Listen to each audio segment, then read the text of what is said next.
തീപിടിച്ചവരിലേക്ക് ഏവർക്കും ഒരിക്കൽ കൂടെ സ്വാഗതം. കഴിഞ്ഞ ആഴ്ചയിൽ തൻ്റെ അനുഭവങ്ങൾ നമ്മളോട് പങ്കുവച്ച brother George Thomas Muthirakkala Kanjirappally അദ്ദേഹത്തിൻ്റെ ജീവിതത്തിൻ്റെ അനുഭവങ്ങളുടെ രണ്ടാം ഭാഗം ഇന്ന് നമ്മളുമായിട്ട് പങ്കുവയ്ക്കുന്നു. വളരെ അത്യത്ഭുതകരമായ രോഗശാന്തി ശുശ്രൂഷകളിലൂടെ അനേകായിരങ്ങൾക്ക് വേണ്ടി അല്ല, ലക്ഷക്കണക്കിന് മനുഷ്യരുടെ സൗഖ്യത്തിനും വിടുതലിനും വേണ്ടി കർത്താവ് ഈ കാലഘട്ടത്തിലും ഉപയോഗിച്ചു കൊണ്ടിരിക്കുന്ന അദ്ദേഹത്തിൻ്റെ അനുഭവങ്ങളെ നമുക്ക് തുടർന്ന് കേൾക്കാം. ബ്രദറെ, ഒരിക്കൽ കൂടെ സ്വാഗതം. ഈ ധ്യാനമൊക്കെ കൂടി കഴിഞ്ഞ് വീട്ടിലേക്ക് വന്നു. ആൾക്കാർ അങ്ങയുടെ അടുത്തേക്ക് വന്ന് പ്രാർത്ഥന ആവശ്യപ്പെടുന്നു, അങ്ങ് പ്രാർത്ഥിക്കുന്നു. പലരുടെയും ജീവിതത്തിൽ അത്യത്ഭുതകരമായിട്ടുള്ള വിടുതലുകൾ സംഭവിക്കുന്നു. ഒരുപാട് പേര് ധ്യാനം കൂടാൻ പോകുന്നു. അങ്ങനെ നിങ്ങളുടെ വീടിനകത്ത് ഒരു ചെറിയ പ്രാർത്ഥനാ കൂട്ടം രൂപപ്പെടുന്നു, അല്ലേ? തീർച്ചയായിട്ടും. അപ്പോൾ നമുക്ക് ഈ വീടുകളിൽ പ്രാർത്ഥിക്കാനൊന്നും അങ്ങനെ അനുവാദം നമുക്ക് അത്ര എളുപ്പമല്ലല്ലോ. അല്ല. അപ്പോൾ ആ കാലഘട്ടത്തിൽ അതിനെ, ആ അവസ്ഥയെ, അങ്ങനെയുള്ള അനുഭവങ്ങൾ വല്ലതും ഉണ്ടായോ? തീർച്ചയായിട്ടും അങ്ങനെയുള്ള അനുഭവം ഉണ്ടായി. അപ്പം ഞാൻ ആദ്യമായിട്ട് ഈ പ്രാർത്ഥനാ ജീവിതത്തിലേക്ക് വന്ന് പ്രാർത്ഥന ആരംഭിച്ചപ്പോൾ ഈ ഇടവകയോട് ചേരാതെ ഉള്ള പ്രാർത്ഥനയായിട്ട് ഇടവക കണ്ടു. അങ്ങനെയൊന്നും അറിഞ്ഞുകൂടാ? അതായത് ഇതൊക്കെ ഇടവകയിൽ ചെന്ന് പറയണം, വികാരിയച്ഛൻ്റെ അനുവാദം വേണം, ഇങ്ങനെയുള്ള കാര്യങ്ങളെ കുറിച്ചൊന്നും ഒരു പിടിപാടും ഇല്ലായിരുന്നു. ആരുമായിട്ട് പറഞ്ഞു തരാനും ഇല്ലായിരുന്നു. എൻ്റെ മനസ്സിലുള്ളത് യേശു മാത്രമായിരുന്നു. യേശുവിൻ്റെ നാമം മറ്റുള്ളവർക്ക് കൊടുക്കുക എന്നുള്ളൊരു ചിന്തയിലാണ്, ആ താല്പര്യത്തിലാണ് ഞാൻ ഓരോ ഭവനങ്ങൾ കയറി പ്രാർത്ഥിക്കുകയും ആളുകൾ എൻ്റെ അടുക്കിലേക്ക് വരാൻ കാരണമായത്. പിന്നീടാണ് എനിക്ക് മനസ്സിലായത് സഭയോടൊപ്പം നിന്ന് മാത്രമേ യേശുവിനെ പ്രഘോഷിക്കാൻ സാധിക്കുകയുള്ളൂ എന്നുള്ളത് അധികാരികൾ പറഞ്ഞു തന്നപ്പോഴാണ് എനിക്കത് ബോധ്യമായത്. അപ്പോൾ എന്ത് ചെയ്തു? അപ്പം ഞാൻ ഇടവക ചേർന്നു, ഇടവക കൂട്ടായ്മയോട് ചേർന്നു. അങ്ങനെ ഇടവക കൂട്ടായ്മയിലായി കഴിഞ്ഞ് ഈ ഇടവകയിലുള്ള കുടുംബ കൂട്ടായ്മയുടെ ലീഡറായിട്ട് മാറി. ആ കാലഘട്ടത്തിൽ തന്നെ മാറി.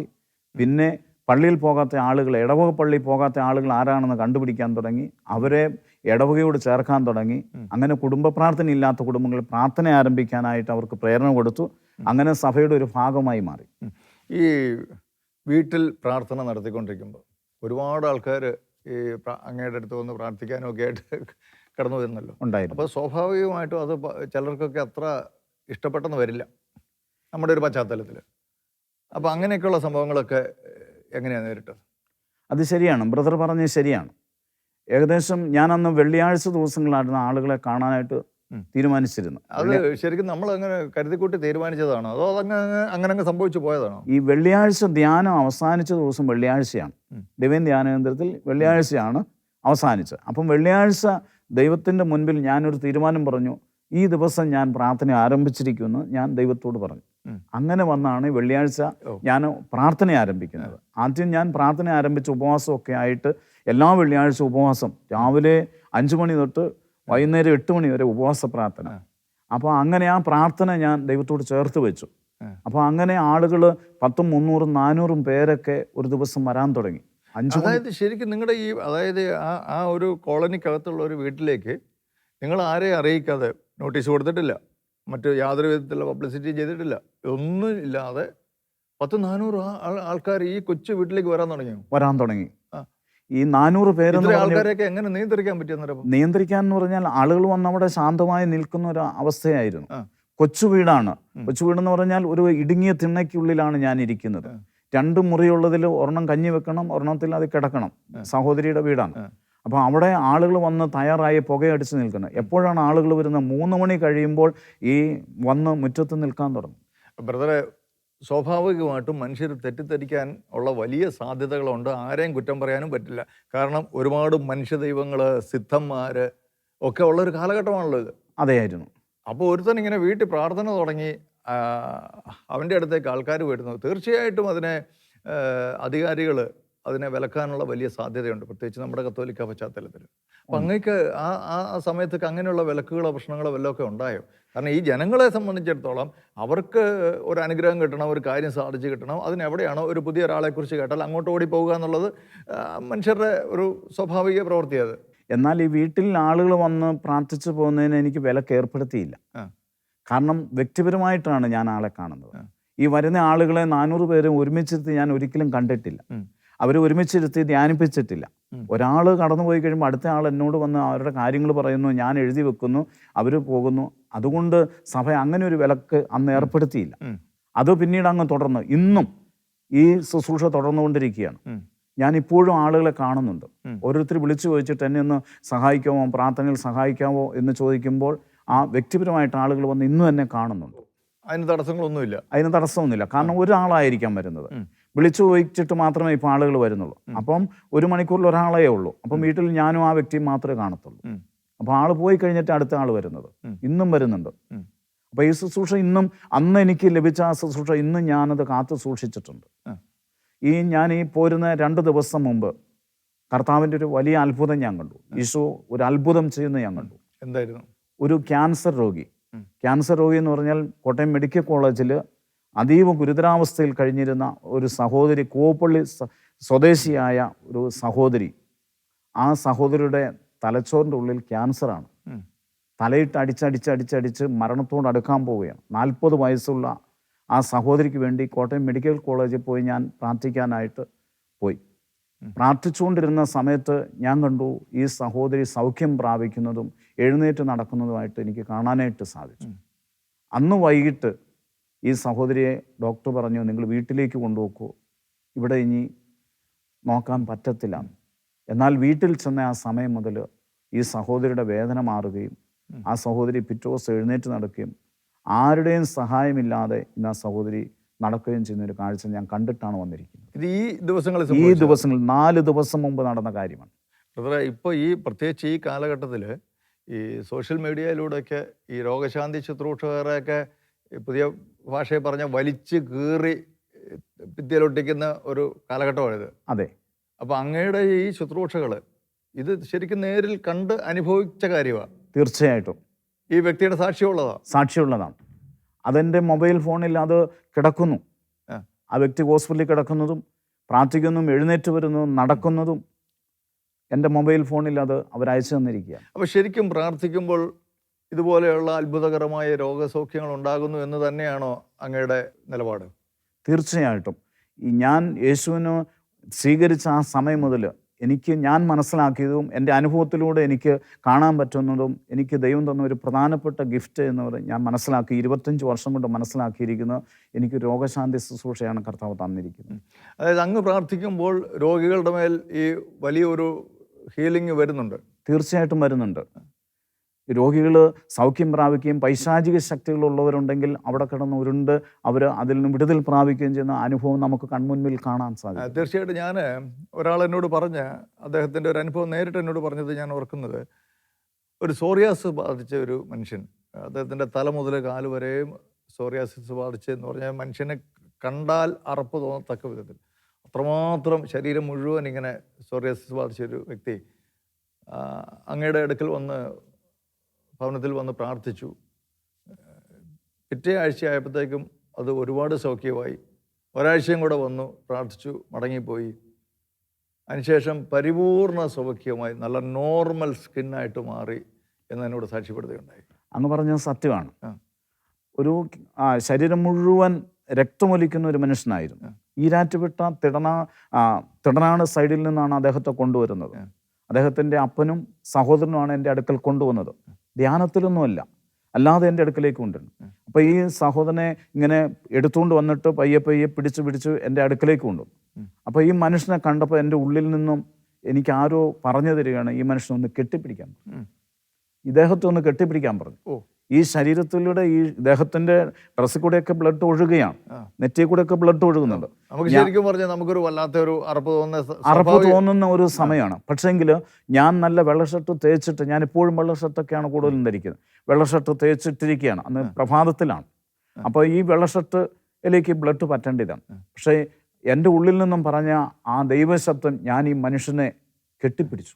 അതായത് ശരിക്കും ഈശോ കുഷ്ഠരോഗിയെ സ്പർശിച്ചതുപോലെ തന്നെ എനിക്ക് കെട്ടിപ്പിടിക്കാനാണ് തോന്നിയത്. ഞാൻ കെട്ടിപ്പിടിച്ചിട്ട് ഞാൻ പറയുന്ന കാര്യം, ഈശോയെ, നിന്റെ മകൻ, നീ അയച്ച മകൻ ഇതാ സൗഖ്യം പ്രാപിക്കുന്നു ഞാൻ കാണുന്നു എന്ന് പറഞ്ഞു. 2-3 മിനിറ്റ് ഇങ്ങനെ നിന്നു. അപ്പോൾ അദ്ദേഹത്തിൻ്റെ കൂടെ വന്ന പിതാവ് പൊട്ടിക്കരയുന്നുണ്ട്. ഞാൻ കെട്ടിപ്പിടിച്ച മകനും പൊട്ടിക്കരയുകയാണ്. 2-3 മിനിറ്റ് കഴിഞ്ഞപ്പോൾ ഞാൻ വേർപെട്ടു. എന്നിട്ട് അദ്ദേഹത്തിന് വേണ്ടി പ്രാർത്ഥിച്ചു. 10-20 മിനിറ്റ് കൊണ്ട് അവർ മടങ്ങിപ്പോയി. വീണ്ടും വന്നപ്പോഴേക്കും ആ വ്രണങ്ങളെല്ലാം ഉണങ്ങിയിരുന്നു. വീണ്ടും അന്ന് പ്രാർത്ഥിച്ചു. 3-ാമത്തെ പ്രാവശ്യം വന്നപ്പം അങ്ങനെ ഒരു പാട് പോലുമില്ല. എന്നാൽ ഞാൻ ഈ മനുഷ്യനെ കെട്ടിപ്പിടിച്ചിട്ട് ഞാൻ എൻ്റെ ഷർട്ടിലേക്കൊന്ന് നോക്കിപ്പോയി. എന്തെങ്കിലും ബ്ലഡ് പറ്റിയിട്ടുണ്ടോ, ബ്ലഡ് ഉണ്ടോ എന്ന് ഞാൻ നോക്കി. ഒരു ബ്ലഡിൻ്റെ ഒരു അംശം പോലും എൻ്റെ വെള്ള ഷർട്ടിൽ പറ്റില്ല, ഒന്നും പറ്റിയിരുന്നില്ല. അപ്പോൾ എനിക്ക് മനസ്സിലായി കർത്താവ് ഇങ്ങനെ സ്പർശിച്ചു കഴിഞ്ഞിരിക്കുന്നു. പിന്നെ എനിക്ക് ഈ മനുഷ്യനെ കെട്ടിപ്പിടിക്കാൻ ഒരു തീവ്രത പെട്ടെന്ന് എൻ്റെ മനസ്സിലേക്ക് കൊണ്ടുവന്നു. നിശ്ചയമായിട്ടും ബ്രദറെ, അത് നമ്മുടെ പ്രേക്ഷകരോട് അതൊന്നുകൂടെ ഒന്ന് എടുത്തു പറയേണ്ട ഒരു കാര്യമാണ്. അതായത് സോറിയാസിസ് ബാധിച്ച് ശരീരത്തിൽ കൂടെ രക്തവും ചലവും ഒക്കെ വമിക്കുന്ന ഒരവസ്ഥയിലുള്ള ഒരു മനുഷ്യനെ ഞാനാണെങ്കിൽ ഞാനൊരു അല്പം ഡിസ്റ്റൻസ് ഇട്ട് നിൽക്കുകയുള്ളൂ എന്നാണ് എനിക്ക് തോന്നുന്നത്. തീർച്ചയായിട്ടും അങ്ങനെയേ ഉള്ളൂ. പക്ഷെ ബ്രദറ് ഈ മനുഷ്യനെ 2 കൈ നീട്ടി കെട്ടിപ്പിടിച്ച്, അത് ഉള്ളിൽ ക്രിസ്തുവിനെ കാണാതെ അല്ലെങ്കിൽ ക്രിസ്തുവിൻ്റെ സാന്നിധ്യം അനുഭവിക്കാതെ ഒരാൾക്കും അങ്ങനെ ചെയ്യാൻ സാധിക്കുമെന്ന് എനിക്ക് തോന്നുന്നില്ല. ഒരാൾക്കും അങ്ങനെ ചെയ്യാൻ സാധിക്കത്തില്ല. അപ്പം അങ്ങയുടെ ആ സ്പർശനത്തിലൂടെ തന്നെ വാസ്തവത്തിൽ കർത്താവിൻ്റെ അത്യത്ഭുതകരമായ സൗഖ്യം ഈ മകനിലേക്ക് പകരുക. എനിക്ക് കെട്ടിപ്പിടിക്കാൻ വേറൊരു സന്ദേശവും കൂടെ അന്നേരം ലഭിച്ചു. ഞാൻ ഈ വിശുദ്ധ മദർ തെരേസയുടെ പുസ്തകങ്ങൾ വായിക്കുമായിരുന്നു. മദർ തെരേസ പല കുഷ്ഠരോഗികളെയും കെട്ടിപ്പിടിക്കുന്ന ഒരു അനുഭവം പുസ്തകങ്ങളിലൊക്കെ രേഖപ്പെടുത്തി വെച്ചിട്ടുണ്ട്. അപ്പം ഞാൻ ഈ രോഗിയെ കണ്ടു കഴിഞ്ഞപ്പോഴേക്കും വിശുദ്ധ മദർ തെരേസയുടെ ഒരു സാന്നിധ്യം എൻ്റെ സമീപത്ത് നിൽക്കുന്നതായിട്ട് എനിക്ക് അനുഭവപ്പെടാനായിട്ട് ശരിക്കും കണ്ടു. വാസ്തവത്തിൽ ഈ രോഗസൗഖ്യ ശുശ്രൂഷയിൽ വിശുദ്ധയായ മദർ തെരേസയുടെ ഒരു വലിയ സാന്നിധ്യമുണ്ട്. ഞാൻ ഇപ്പോൾ എൻ്റെ പ്രത്യേക മധ്യസ്ഥയായിട്ട് ഞാൻ സ്വീകരിച്ചിരിക്കുന്ന വിശുദ്ധ മദർ തെരേസയാണ്. ഞാൻ എവിടെയെങ്കിലും ധ്യാനിപ്പിക്കാൻ പോകുന്നുവെങ്കിൽ, പ്രാർത്ഥിക്കുന്നുവെങ്കിൽ മദർ തെരേസയുടെ മാധ്യസ്ഥവും കൂടെ ഞാൻ തേടാറുണ്ട്. അത് ഒരു കാര്യം പ്രത്യേകം ഒന്ന് എടുത്ത് ചോദിക്കട്ടെ. ഈ ഇതുപോലെയുള്ള കൃപാവരങ്ങൾ അങ്ങയിൽ വെളിപ്പെട്ടു, അത്യത്ഭുതകരമായി രോഗസൗഖ്യങ്ങൾ സംഭവിക്കുന്നു. ആശുപത്രികളിൽ പോയി ലക്ഷക്കണക്കിന് രൂപ മുടക്കിയാൽ പോലും സൗഖ്യം കിട്ടുമോ എന്ന് ഉറപ്പില്ലാത്ത പല കേസുകളും അങ്ങയുടെ ഒരു പ്രാർത്ഥനയിലൂടെ ഇവരൊക്കെ അതിശയകരമായിട്ട് സൗഖ്യപ്പെട്ടു പോകുന്നു. ബ്രദറെ, ഇത് ഒരുപാട് പേർ ഇന്ന് ഇങ്ങനെയുള്ള രോഗസൗഖ്യ വരങ്ങളൊക്കെ ഉള്ളവർ ഇതിലൂടെ വലിയ സമ്പന്നരായി തീർന്നിട്ടുള്ള കഥകളൊക്കെ നമ്മൾ കേൾക്കുന്നുണ്ട്. തീർച്ചയായും അതീവ സമ്പന്നരായിട്ടുള്ള കഥകൾ. അങ്ങ് എന്തുകൊണ്ടാണ് ഇങ്ങനെയുള്ള കൃപാവരങ്ങളൊന്നും ഇത്തരം ധനാഗമ മാർഗങ്ങളായിട്ട് സ്വീകരിക്കാതിരുന്നത്? ഞാൻ മനസ്സിലാക്കിയിരിക്കുന്നത് അങ്ങ് ഇപ്പോഴും ഒരു വാടക വീട്ടിലാണ് കഴിയുന്നതെന്ന്. തീർച്ചയായും സാമ്പത്തികമായിട്ട് ഒരു 10 പൈസയുടെ നേട്ടം ഇതുവരെ ഉണ്ടാക്കിയിട്ടില്ലെന്നുള്ളതാണ് എനിക്കറിയാൻ കഴിഞ്ഞത്. അങ്ങനെ തന്നെയാണ്. ഈ 25 വർഷമായിട്ട് ഞാൻ വാടക വീട്ടിലാണ് കഴിയുന്നത്. എന്തുകൊണ്ടാണ് അങ്ങേക്ക്, അതായത് ഈ കൃപാവരങ്ങൾ ഉപയോഗിച്ച് ശരിക്കും അതൊന്ന് മാർക്കറ്റ് ചെയ്താൽ പോരായിരുന്നു? അതിൻ്റെ അകത്ത് വേറൊരു സത്യമുണ്ട്. എൻ്റെ രാഷ്ട്രീയ ഗുരുവായിരുന്ന ഈ രാമകൃഷ്ണൻ വൈദ്യൻ അന്ന് പറഞ്ഞിരുന്നു, നമ്മൾ ജനസേവനം നടത്തുന്ന ആളുകൾ ആരോടും 5 പൈസ ചോദിക്കരുത്. ബാക്കിയെല്ലാം എന്നിൽ നിന്ന് മാറ്റപ്പെട്ടിട്ടും ഈ ഒരു സംഭവം എൻ്റെ ഉള്ളിൽ കിടക്കുമായിരുന്നു. അതൊരു സത്യമായിരുന്നു. അതുകൊണ്ട് ഈശോ പറഞ്ഞത് നിങ്ങൾക്ക് ദാനമായി കിട്ടി, ദാനമായി നൽകുക. അത് അഭംഗരം പാലിച്ചു. തീർച്ചയായിട്ടും ഞാൻ അങ്ങേക്ക് ദൈവം ദാനമായിട്ട് തന്നതാ, അങ്ങായിട്ട് ഉണ്ടാക്കിയെടുത്തതല്ല. അല്ലല്ല. അപ്പൊ അതുകൊണ്ട് തന്നെ അത് ദാനമായിട്ട് കൊടുക്കുന്നു. ഒരു പൈസ ഇതിന്റെ പേര് ചോദിച്ചു മേടിച്ചിട്ടില്ല. ഈ കൃപാവരത്തെ മാർക്കറ്റ് ചെയ്തിട്ടില്ല. ഇല്ല. വേണമെങ്കിൽ നമുക്കിപ്പോൾ യൂട്യൂബിലൂടെയൊക്കെ അങ്ങയുടെ ഒരു 10 രോഗശാന്തി അങ്ങോട്ട് അടിച്ചു വിട്ടാൽ അത് ലക്ഷക്കണക്കിന് ആൾക്കാർ അത് കാണും. അങ്ങയുടെ അടുത്തേക്ക് ആൾക്കാർ ഇടിച്ചു കൂടും. ഇത് വലിയ ഒരു ധനസമ്പാദന മാർഗമായിട്ട് അങ്ങേക്ക് മാറ്റാം. പക്ഷെ അങ്ങനെ ചെയ്തിട്ടില്ല. കാരണം ഇത് യേശുവിൻ്റെ മഹത്വമാണ് നമുക്ക് വെളിപ്പെടേണ്ടത്. സമ്പത്ത് എന്ന് പറയുന്നത് നമ്മളിൽ നിന്നും മാറ്റപ്പെടാം, അത് നമ്മളെ അപകടത്തിലേക്ക് കൊണ്ടുപോകാം. എന്നാൽ സമ്പത്തിനെ ഞാൻ തള്ളിപ്പറയുകയല്ല. ഈ സാമ്പത്തിക മേഖല മുൻതൂക്കം വെച്ച് കഴിഞ്ഞാൽ എനിക്ക് കടന്നു വരുന്ന ഇതുപോലുള്ള ഈ സോറിയാസിസ് ബാധിച്ചതോ അല്ലെങ്കിൽ ഇതുപോലെ വേദന അനുഭവിക്കുന്ന ആളുകളെ അവരിൽ എനിക്ക് യേശുവിനെ കാണാൻ സാധിക്കത്തില്ല എന്നുള്ള ബോധ്യം എനിക്കുണ്ടായിട്ടുണ്ട്. അതുകൊണ്ടാണ് ഞാൻ പൈസയ്ക്ക് മുൻതൂക്കം കൊടുക്കാത്തത്. ഇനി മുൻപോട്ടും അങ്ങ് ഇങ്ങനെ തന്നെ തുടരാനാണോ അങ്ങയുടെ തീരുമാനം? തീർച്ചയായിട്ടും. ദൈവം എന്നെ എത്രത്തോളം ഈ വിളി നൽകി മുൻപോട്ട് നയിക്കുന്നു, അന്ന് വരെ ഈ ശുശ്രൂഷ ഇതേ ലെവലിൽ യാതൊരു മാറ്റമില്ലാതെ മുൻപോട്ട് കൊണ്ടുപോകാനാണ് ഞാൻ ആഗ്രഹിക്കുന്നത്.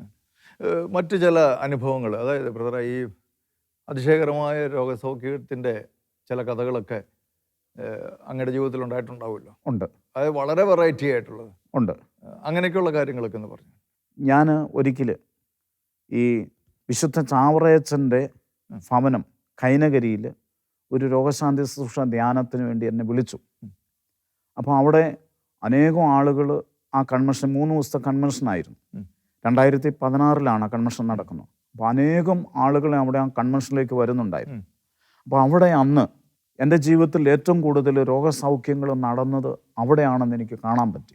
ക്യാൻസർ ബാധിച്ചതും മുഴയുള്ളതും നടക്കാൻ പറ്റാതിരുന്ന ആളുകൾ നടക്കുന്നതുമൊക്കെ എൻ്റെ ജീവിതത്തിൽ കണ്ണുകൊണ്ട് കണ്ട സംഭവം ഞാൻ ചാവറയച്ചൻ്റെ ആ ഭവനത്തിൽ വെച്ചാണ്. അതെനിക്കൊരിക്കലും മറക്കാൻ പറ്റത്തില്ല. ഈ രോഗപീഠകൾ മനുഷ്യൻ്റെ മേൽ ഉണ്ട് എന്ന് പിശാച് അവരെ അറിയിക്കാതെ തടഞ്ഞു വെക്കുന്ന ഒരു കാലമുണ്ടായിരുന്നു. എന്ന് പറഞ്ഞാൽ രോഗമാണ് എന്ന് മനസ്സിലാക്കാതെ മനുഷ്യനെ അന്ധവിശ്വാസത്തിലേക്കും ഒക്കെ നയിക്കുന്ന ഒരു സംഭവം അവിടെ ഉണ്ടായിരുന്നു. എന്നാൽ ദൈവത്തിൻ്റെ വചനം പറയാൻ തുടങ്ങിയപ്പോൾ ഇവരിൽ നിന്നല്ല ഈ വിട്ടുമാറുകയും അവർ ആരോഗ്യവാന്മാരായി മാറുന്ന കാഴ്ച എനിക്ക് അവിടെയാണ് കാണാൻ പറ്റിയത്. പബ്ലിക്കിൽ കാണാൻ പറ്റിയത്. ഞാൻ ആരും തൊട്ടിട്ടില്ല, ഞാൻ ആരുടെ മേൽ കൈകളും വെച്ചിട്ടില്ല. ഈ ഓഡിറ്റോറിയത്തിൽ നിൽക്കുന്ന ജനത്തിൻ്റെ മേൽ കരം ഉയർത്തുമ്പോൾ അത് എത്ര ദൂരത്തിലാണെങ്കിലും ആ രോഗി അപ്പോൾ ഒന്നുമില്ലെങ്കിൽ അവിടെ ആ തറയിലേക്ക് വീഴുന്ന ഒരു അനുഭവം, അല്ലെങ്കിൽ അവിടെ ആ ഹീലാകുന്ന കാഴ്ച നമുക്ക് കാണാൻ പറ്റിയിട്ടുണ്ട്. അവിടെ ആ ചാവറയച്ചൻ്റെ ആ ഭവനത്തിൽ ഞാൻ ആരുടെ മേൽ കൈകൾ വെച്ചിട്ടില്ല, പക്ഷെ അവിടെ ഭയങ്കരമായ കർത്താവായ യേശുവിൻ്റെ സാന്നിധ്യം നിറഞ്ഞു നിൽക്കുന്ന എനിക്ക് കാണാനായിട്ട് പറ്റിയിട്ടുണ്ട്. അങ്ങയുടെ കുടുംബ ജീവിതത്തിലേക്ക് വന്നാൽ കുടുംബത്തെക്കുറിച്ചൊന്ന് പറഞ്ഞാട്ടെ. ഭാര്യ, മക്കള്? എൻ്റെ ഭാര്യയുടെ പേര് ബിന്ദു എന്നാണ്. ഞങ്ങളുടെ വിവാഹം കഴിഞ്ഞിട്ട് 15 വർഷമായി. ഞങ്ങൾക്ക് മക്കളില്ല. ഇത്രയും വലിയ അത്ഭുത രോഗശാന്തി ശുശ്രൂഷ ചെയ്ത് നിങ്ങളുടെ പ്രാർത്ഥനയിലൂടെ അനേകർക്ക് മക്കളുണ്ടായിട്ടുണ്ടാവുമല്ലോ. തീർച്ചയായിട്ടും. അങ്ങേക്ക് ഇതുവരെ കുഞ്ഞുങ്ങളുണ്ടായിട്ടില്ല. ഞാൻ ഓർക്കുകയാണ്, കാഞ്ഞിരപ്പള്ളിയിൽ ഞങ്ങൾക്കൊരു ശുശ്രൂഷ വെള്ളിയാഴ്ച ദിവസം ഉണ്ടായിരുന്നു. കത്തീഡ്രൽ പള്ളിയിൽ ഒരു ശുശ്രൂഷ ഉണ്ടായിരുന്നു. ഈ 2 മാസം മുമ്പ് കോട്ടയം ജില്ലാ പോലീസ് ഓഫീസിൽ ജോലി ചെയ്യുന്ന ഒരു സഹോദരി അവളുടെ കുഞ്ഞുമായിട്ട് വന്ന് സാക്ഷ്യപ്പെടുത്തിയതാണ്. 16 വർഷമായിട്ട് ഇവർക്ക് മക്കളില്ലായിരുന്നു. ഏകദേശം 20 ലക്ഷത്തിലധികം രൂപ മുടക്കി ട്രീറ്റ്മെൻറ്റ് ചെയ്തിട്ട് മക്കളുണ്ടായില്ല. അവർ നമ്മുടെ അടുക്കൽ വന്ന് ഇങ്ങനെ മക്കൾക്ക് വേണ്ടി പ്രാർത്ഥിച്ചു. അന്നൊരു പ്രവചനം പറഞ്ഞു, വരും വർഷം ഇതേ സമയത്ത് ഒരു ആൺകുഞ്ഞിനെ ദൈവം തരുന്നതായിട്ട് കാണിക്കുന്നു എന്ന് നിങ്ങൾ വിശ്വസിക്കണമെന്ന് പറഞ്ഞു. കൊറോണ കഴിഞ്ഞ് ഇങ്ങോട്ട് വരുന്ന സമയത്താണ്. ബ്രദറെ, അവരത് വിശ്വസിച്ചു, സ്വീകരിച്ചു. അവർക്കൊരു ആൺകുഞ്ഞിനെ കിട്ടി. അവർ അത് ഈശോയുടെ മുന്നിൽ സാക്ഷ്യപ്പെടുത്തി. ഈ ഒരു ഏകദേശം 84-ലധികം കുഞ്ഞുങ്ങൾ പ്രാർത്ഥനയിലൂടെ ജനിച്ചിട്ടുള്ളൂ. പക്ഷെ അങ്ങേക്ക് ഇതുവരെ ഒരു കുഞ്ഞിനെ പോലും കിട്ടിയില്ല. അതിൽ നിന്ന് നമുക്കൊരു കാര്യം മനസ്സിലാക്കാൻ പറ്റുന്ന ഒരു കാര്യം, ഇതൊന്നും നമ്മുടെ കഴിവോ മിടുക്കോ ഒന്നുമല്ല. ഈ കൃപാവരങ്ങൾ വാസ്തവത്തിൽ അത് പരിപൂർണമായിട്ടും ദൈവത്തിൻ്റെ ദാനമാണ്. അപ്പം നമുക്ക് നമ്മുടെ ആവശ്യങ്ങൾക്ക് വേണ്ടി ഇത് വിനിയോഗിക്കാൻ പറ്റുമായിരുന്നെങ്കിൽ തീർച്ചയായിട്ടും നിങ്ങൾക്ക് 1-2 അതിലധികമോ കുഞ്ഞുങ്ങളെയൊക്കെ നിങ്ങൾക്ക് തീർച്ചയായിട്ടും കിട്ടിയേനെ. അപ്പം ഇത് ദൈവം മറ്റൊരാൾക്ക് കൊടുക്കാൻ വേണ്ടിയിട്ട് എന്നെ ഏൽപ്പിച്ചത് ഞാൻ കൊടുക്കണം എന്നുള്ളതാണ്. എൻ്റെ കയ്യിലേക്ക് തരുന്നത് ഞാൻ കൊടുത്തില്ലെങ്കിൽ ഞാൻ ദൈവത്തിൻ്റെ മുൻപിൽ. ഒരു കാര്യം ചോദിക്കട്ടെ, അങ്ങയുടെ പ്രാർത്ഥനയിൽ അനേകർക്ക് ഇതുപോലെ കുഞ്ഞുങ്ങളെ കിട്ടിയിട്ടുണ്ട്. അനേകരുടെ ജീവിതത്തിലെ സാമ്പത്തിക മേഖലയിൽ വലിയ വിടുതലുകൾ ഉണ്ടായിട്ടുണ്ട്. അനേകർ അതിശയകരമായ രോഗസൗഖ്യങ്ങൾ നേടിയിട്ടുണ്ട്. പക്ഷേ ഈ പറഞ്ഞ കാര്യങ്ങളൊന്നും തന്നെ അങ്ങയുടെ ജീവിതത്തിൽ സംഭവിച്ചിട്ടില്ല. അപ്പോൾ അത് എന്തെങ്കിലും ഒരു ദുഃഖമോ നിരാശയോ അല്ലെങ്കിൽ ദൈവത്തോടൊരു പരാതി, ദൈവമേ എന്തുകൊണ്ടാണ് എനിക്കിങ്ങനെ ഒന്നും എൻ്റെ ജീവിതത്തിൽ സംഭവിക്കാത്തത്, അങ്ങനെയൊക്കെ തോന്നിയിട്ടുണ്ട്? ഇന്ന് വരെ അങ്ങനെ ചിന്തിച്ചിട്ടില്ല. കാരണം ഞാൻ ആദ്യം തുടക്കത്തിൽ പറഞ്ഞല്ലോ, യേശു മാത്രമാണ് എൻ്റെ മുന്നിൽ. യേശു മാത്രമാണ്. എന്നാൽ എൻ്റെ ഒന്നും നമ്മുടെ ലക്ഷ്യമല്ല, ഒന്നും ലക്ഷ്യമല്ല.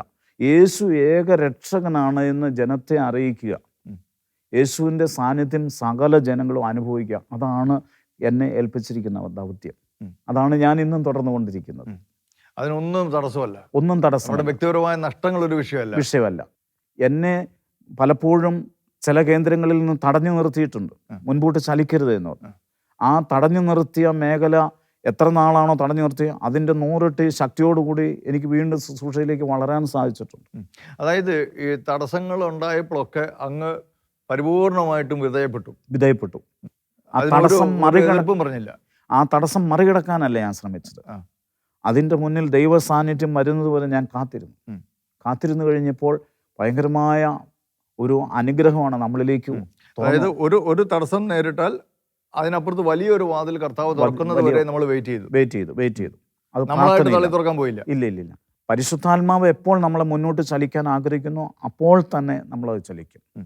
ആ പരിശുദ്ധാത്മാവിൻ്റെ സാന്നിധ്യം നമുക്ക് മുന്നിൽ ചലിക്കുമ്പോൾ നമുക്കറിയാൻ പറ്റും പോകാനുള്ള സമയമായി എന്ന്, പ്രവർത്തിക്കാനുള്ള സമയമായി. അപ്പോൾ നമ്മൾ ജാഗ്രതയോടെ പ്രവർത്തിക്കും, വിശ്വസ്തയോടെ. പ്രാർത്ഥന എന്ന് പറയുന്നത് വലിയൊരു ആയുധമാണ്. പ്രാർത്ഥിക്കാൻ പഠിച്ചതുകൊണ്ടാണ് എൻ്റെ ജീവിതത്തിൻ്റെ ഗതി മാറിയത്. 2, പ്രാർത്ഥന സാഹചര്യങ്ങളെ മാറ്റുമെന്നുള്ളത് എനിക്ക് മനസ്സിലായി. ഈ 2 കാര്യമാണ് ഇന്ന് എന്നെ നയിച്ചുകൊണ്ടിരിക്കുന്നത്. പ്രാർത്ഥന ജീവിത സാഹചര്യങ്ങളെ മാറ്റും, പ്രാർത്ഥിക്കാൻ പഠിച്ചാൽ ജീവിതം മാറും. ഇന്നിപ്പോൾ അങ്ങയുടെ ശുശ്രൂഷ ഈ കാലഘട്ടത്തിൽ എങ്ങനെയാണ് മുന്നോട്ട് പോയിക്കൊണ്ടിരിക്കുന്നത്? ഇന്ന് ഞാൻ ഡിവൈൻ ധ്യാന കേന്ദ്രത്തിൻ്റെ നേതൃത്വത്തിൽ ഉള്ള ഗുഡ്നസ് കൂട്ടായ്മ എന്ന് പറയുന്ന സംഘടനയിലെ കൺവെൻഷൻ കോർഡിനേറ്ററാണ്. സ്റ്റേറ്റ് തലത്തിലെ കൺവെൻഷൻ കോർഡിനേറ്ററാണ്. കേരളത്തിലെ എല്ലാ മേഖലകളിലും ഡിവൈൻ ധ്യാന കേന്ദ്രം നയിക്കുന്ന കൺവെൻഷനുകൾ കോർഡിനേറ്റ് ചെയ്യുന്ന ഞാനാണ്. ഗുഡ്നസ് കൂട്ടായ്മയുടെ കൺവെൻഷൻ കോർഡിനേറ്റ് ചെയ്യുന്ന വ്യക്തിയാണ്. എല്ലാ ജില്ലകളിലും ഈ കൺവെൻഷനുകൾ നടക്കുന്നുണ്ട്. ഈ ദിവസങ്ങളിലെല്ലാം കൺവെൻഷനുണ്ട്. അപ്പം അത് ദൈവം എനിക്ക് തന്നിരിക്കുന്ന വലിയൊരു ശുശ്രൂഷയായി ഞാൻ അതിനെ സ്വീകരിക്കും. കാഞ്ഞിരപ്പള്ളി കത്തീഡ്രലിൻ്റെ തൊട്ടടുത്താണല്ലോ അങ്ങ് താമസിക്കുന്നത്. അതെ. അപ്പം ഇടവകയുമായിട്ടൊക്കെ ചേർന്ന് ഇടവകയിലുള്ള ശുശ്രൂഷകളിലൊക്കെയുള്ള ഭാഗമായിട്ടോ എങ്ങനെയാണ്? ഞാൻ കാഞ്ഞിരപ്പള്ളി കത്തീഡ്രൽ പള്ളിയിലെ ആ ഇടവകയിലെ 1ാമത്തെ വീട് എൻ്റേതാണ്. 2000-ലധികം വീടുണ്ട്. പക്ഷേ ഇടവകയുടെ ഡയറക്ടറിയിൽ 1ാമത്തെ വീട് എൻ്റേതാണ്. ബുള്ളറ്റിനിൽ 1ാമത്തെ വീട് എൻ്റേതാണ്. ഇടവക കൂട്ടായ്മയുടെ 1ാമത്തെ കൂട്ടായ്മയുടെ ലീഡർ ഞാനാണ്. ഇതിനെല്ലാം പോകുന്നുണ്ടെങ്കിലും ഞാൻ കുടുംബ കൂട്ടായ്മയുടെ ലീഡറാണ്. കത്തീഡ്രൽ പള്ളിയിലെ 1ാമത്തെ കുടുംബ കൂട്ടായ്മയുടെ സെൻറ്റ് ബേസിൽ കുടുംബ കൂട്ടായ്മയുടെ ലീഡറാണ് ഞാൻ.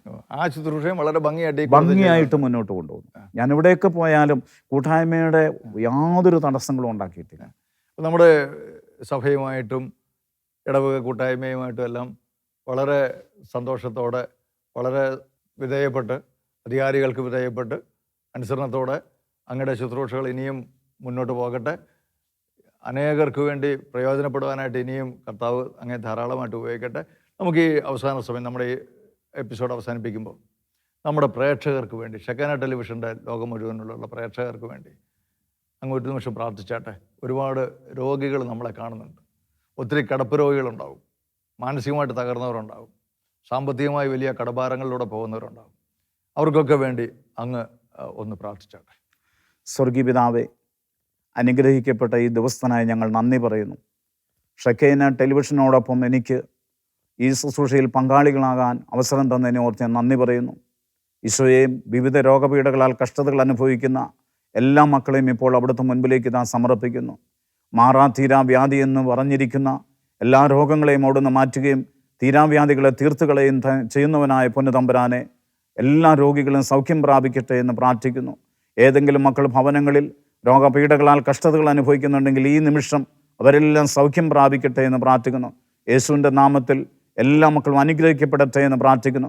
പരിശുദ്ധ അമ്മയോടും സകല വിശുദ്ധരോടും സകല മാലകന്മാരോടും അപ്പസ്തോല ഗണങ്ങളോടും പരിശുദ്ധ സഭയോടും ഫ്രാൻസിസ് ഒന്നാമൻ മാർപ്പാപ്പയോടും ഞങ്ങളുടെ സഭയുടെ എല്ലാ മെത്രാന്മാരോടും ചേർന്ന് ഞങ്ങളുടെ ആത്മീയ ഗുരുക്കന്മാരോടും ഇടവക വികാരിമാരോടും ചേർന്നുള്ള ഈ പ്രാർത്ഥന കേട്ടതിനായി അങ്ങേക്ക് നന്ദി പറയുന്നു. ഈശോയെ നന്ദി പറയുന്നു. ഈശോയെ, രോഗാവസ്ഥയിൽ കഴിയുന്ന എല്ലാ രോഗികളും അങ്ങയുടെ നാമത്തിൻ്റെ വചനത്തിൻ്റെ ശക്തിയിൽ ഇപ്പോൾ തന്നെ സൗഖ്യം പ്രാപിക്കട്ടെ എന്ന് പ്രാർത്ഥിക്കുന്നു. ക്യാൻസർ രോഗാവസ്ഥയിൽ കഴിയുന്ന എല്ലാ മക്കളും ഇപ്പോൾ ക്യാൻസറിൻ്റെ പിടിയിൽ നിന്ന് സൗഖ്യമാകട്ടെ. കിഡ്നി സംബന്ധമായ രോഗപീഠകളുള്ളവർ സൗഖ്യം പ്രാപിക്കട്ടെ എന്ന് പ്രാർത്ഥിക്കുന്നു. മാനസിക വിഭ്രാന്തിയുള്ളവർ, കർത്താവെ, അവർ മനസ്സ് വീണ്ടെടുത്ത് അങ്ങയുടെ നാമമഹത്വത്തിനായി സൗഖ്യം പ്രാപിക്കട്ടെ എന്ന് പ്രാർത്ഥിക്കുന്നു. കൈകാലുകൾ തളർന്നു പോയവർ, ശരീരത്തിൽ ബലക്കുറവുള്ളവർ, കർത്താവെ, അവരെല്ലാം ഇപ്പോൾ നിന്റെ നാമത്തിൽ സൗഖ്യം പ്രാപിക്കുന്ന ഞാൻ കാണുന്നു. കർത്താവെ, സങ്കീർത്തനം 107:20, അപ്പോൾ തങ്ങളുടെ കഷ്ടതയിൽ അവർ കർത്താവിനോട് നിലവിളിച്ചപേക്ഷിച്ചു, അവിടുന്ന് തൻ്റെ വചനമയച്ചവരെ വിനാശത്തിൽ വിടിച്ചു, സൗഖ്യമാക്കി. ഈശോ, എല്ലാ മക്കളെയും ഇപ്പോൾ അവിടുന്ന് വചനമയച്ച് സൗഖ്യം പ്രാപിക്കുവാൻ അനുഗ്രഹിക്കണമേ എന്ന് പ്രാർത്ഥിക്കുന്നു. ഏതെങ്കിലും കുടുംബങ്ങളിൽ ഏതെങ്കിലും സമാധാനം നഷ്ടപ്പെട്ട് കഴിയുന്ന വ്യക്തികളുണ്ടെങ്കിൽ അവർക്കിപ്പോൾ സമാധാനമായി കടന്നു വരണമേ എന്ന് പ്രാർത്ഥിക്കുന്നു. പാപ വഴികളിലൂടെ സഞ്ചരിക്കുന്നവരുണ്ടെങ്കിൽ പാപം ഉപേക്ഷിച്ച് ഈശോയിലേക്ക് വരാൻ അവിടുന്ന് അവസരം നൽകണമേ എന്ന് പ്രാർത്ഥിക്കുന്നു. വിശുദ്ധ കുമ്പസാരം നടത്താതെ കഴിയുന്നവർ വിശുദ്ധ കുമ്പസാരത്തെ സ്വീകരിച്ച് പാപം ഇറക്കി വെക്കുവാൻ അവർക്ക് അവസരം നൽകണമേ എന്ന് പ്രാർത്ഥിക്കുന്നു. കുടുംബങ്ങളിൽ ശാന്തിയും സമാധാനം നിറയട്ടെ കർത്താവേ. എല്ലാ മക്കളും മാതാപിതാക്കളും തമ്മിലുള്ള ബന്ധം എന്നും സ്നേഹബന്ധമായി നിലനിൽക്കട്ടെ എന്ന് പ്രാർത്ഥിക്കുന്നു. എല്ലാ കുടുംബങ്ങളും ദൈവ ദൈവസ്നേഹത്തിൻ്റെ പരിപാലനയായി മാറട്ടെ എന്ന് പ്രാർത്ഥിക്കുന്നു. യേശുവിൻ്റെ നാമമഹത്വനായി പ്രാർത്ഥന കേട്ടതിനായി നന്ദി പറയുന്നു. ആമേൻ. ബ്രദറെ, ഒത്തിരി സന്തോഷം. അങ്ങയുടെ അനുഭവങ്ങളൊക്കെ നമ്മുടെ പ്രേക്ഷകരുമായിട്ട് പങ്കുവെക്കുകയും ഒടുവിൽ അവർക്ക് വേണ്ടി ഒരു രോഗസൗഖ്യ പ്രാർത്ഥന നടത്തുകയും ഒക്കെ ചെയ്ത് നമ്മുടെ പ്രേക്ഷകരെ അനുഗ്രഹിച്ചതിന് പ്രത്യേകം നന്ദി. Praise the Lord. Praise the Lord.